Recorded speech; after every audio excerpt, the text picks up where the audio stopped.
Shalom.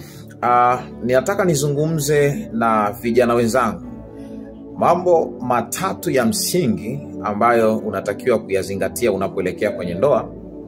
Na moja kati ya mambo hayo matatu ni kwamba ndoa au upendo sio hisia.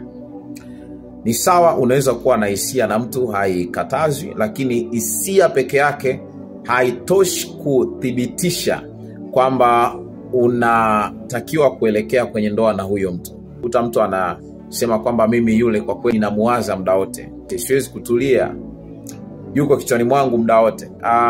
Anashawishika kwamba yule ni mtu sahihi wa kuingia naye kwenye ndoa kwa sababu ana hisia naye. Hii sio kweli, kwa sababu utaingia kwenye ndoa na utakuta ni zaidi ya hisia, kwa sababu kwenye ndoa hauji tu kufanya mapenzi muda wote. Amosi 3:3 anasema, je, watu wawili wanaweza kwenda pamoja isipokuwa wamepatana? Maana kupatana ni jambo la msingi, na uwezo kupatana na mtu kama hauna maono sawa na huyo mtu. Kitu cha kuzingatia ni kusudi la kiungu katikati yenu.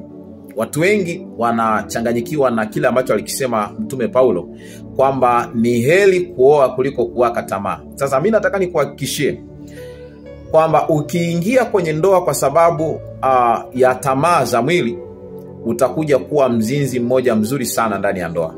Ndio hao unakuta watu wanashindwa kukaa kwenye ndoa zao. Unakuta analala na dada wa kazi, unazini na houseboy. Hii ni kitu ambayo itakusumbua sana. Kwa hiyo ni muhimu sana kuweza kuzishinda tamaa zako za mwili kabla ya kuingia kwenye ndoa. Kwa sababu kuna wakati kwenye ndoa, sio kila wakati kwenye ndoa mtakuwa mnafanya tendo la ndoa. Kuna wakati ambao mwanamke atakuwa na ujauzito. Kuna wakati ambao mtasafiri, labda mtakuwa mbali muda mrefu. Kwa lazima uweze kuwa na uwezo wa kuweza ule mwili wako.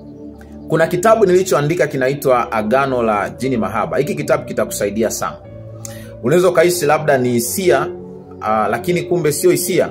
Kuna roho ambazo zinakuchochea ndani na ukashindwa kujizuia. Na kwa sababu ya kutokujizuia utajikuta unaishi maisha magumu sana. Msimamo wetu bado ni ule ule kwamba zinaa haitatajwa kwangu. Mungu wa mbinguni akubariki sana. Shalom, shalom.